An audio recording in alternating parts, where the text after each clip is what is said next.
y'all. I stepped out. I stepped out. Story time.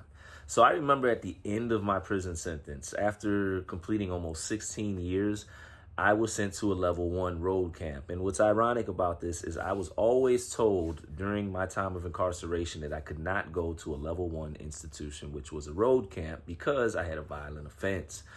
I had been convicted of robbery, use of firearm, conspiracy, etc.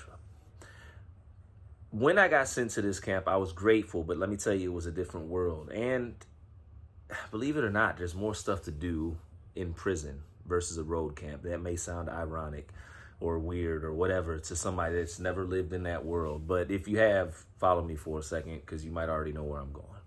So there's very limited things to do other than work there. And on top of it all, I wasn't allowed to leave the prison to go to work. They let me go to a level 1, but I had to work within the prison. So the world of which I was living in was very small. On top of that, we barely went outside. It was a very small building, limited activities. I needed constructive things to do. And I began looking for different positive services, programs, etc. that I could go to, and there were none, really, except for religious services. And I'm not here to tell anybody what to believe in. I want to be clear. I'm not here to tell anybody, which way to go. I'm just here to say, whatever it is you believe in, I hope it gives you peace, you experience love and a good life, and you kind to other people and people are kind to you, whatever, boom. But I chose to go to church service because, one, I was inquisitive to the fact of why when they called church service, there were only like 3 people in there, versus some of the other services that were called where maybe there was 10 guys or 15 guys. All together on the prison for 108 people there, not much to do. When they called church service, only 3 people going, and I had been on prisons where it'd be 100 plus going out the church call, was unique. But I want to say this. Church doesn't necessarily have a cool reputation in prison. Most people, the reputation for church, most of the time, people that go to church, run to the church, are people that are scared, have specific crime, whatever it is. I'm just being honest. That's the reputation. It's not always true. Obviously, there's stand-up people that they just believe in what they believe in. They're going to church, blah, blah, blah. But I thought maybe that had something to play of why nobody was going to church. I didn't know. Anyways, I go over there into the service one day, and I asked the guys, I'm like, yo, why is it always just you 3 guys coming down here? They're like, I don't know. They're like, we're the only ones that come when they call it. And I started going on this rant like I always do, which is basically why I get a lot of support up here, because I always talk and run my mouth.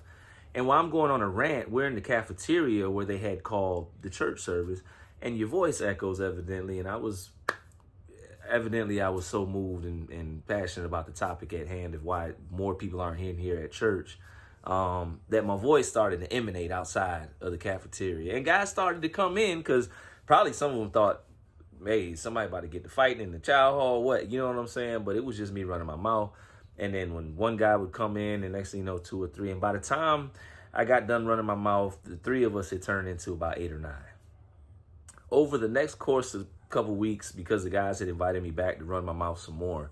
And granted, I knew nothing about church for real, outside what I had learned from, a couple brothers I've been around at other institutions where I went to service, etc. But they were asking me specifically to give a message. And I used to tell them, I say, man, I'm not no pastor, I don't know nothing. They're like, man, we just need somebody to talk about stuff out the Bible. Just positive stuff. Just look at it like you're just in here being positive for guys. And I went for it. And it's not me, you know what I'm saying? But I'm humble because when I did take the opportunity to do it, though I was against it at first, next thing you know, the numbers started to go up. And it went from 10 guys to 20 guys to 30 guys to 40 guys. And the numbers went so high in this little small road camp of individuals that were going to church that they started to send the COs in there.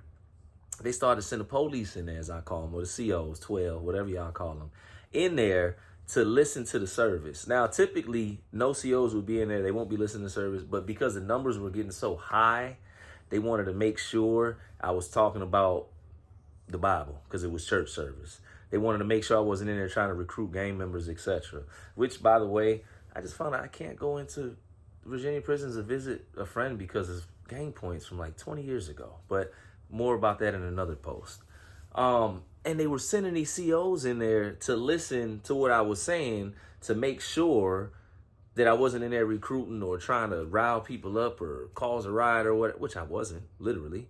We're literally just a positive environment and we're reading out the Bible. Now, what I will say is I used to break it down like, hey, man, Nazarene, that's the hood. And Jesus used to be out here on the block. I used to talk like that in there, but that's what got guys in there. And that's how I relate to, well, anyway.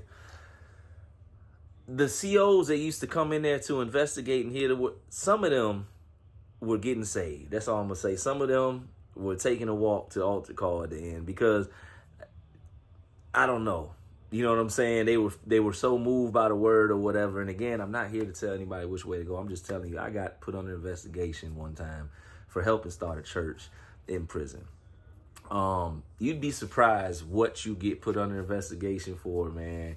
But I learned something that day. This is invaluable. Though none of us want to be scrutinized, when you are scrutinized, it gives an opportunity to really shine light on who you are. And at that moment, I'd like to say that those COs that, decided to come to altar call, whatever it is, and, they seen a light in the darkness. They thought it was some negativity, and they found out it was really positive. I don't know. But again, many blessings to each and every one of you. That is how I got put under investigation for helping open a church in prison. I got more stories, y'all. I got crazy. Prison is a weird place. I'll tell you that. It's upside down. But anyways, be blessed, man. And whatever path you are, whatever you believe in, man, again, as long as it gives you peace, love, man, positivity, teaches you to be kind to people. Hey, man, I'm with it, man. So let's keep going. Check out the content if you want to learn more about my crazy life, my crazy journey, or maybe you're learning about yours. Maybe we got similar circumstances and situations. I don't know. Let's get it.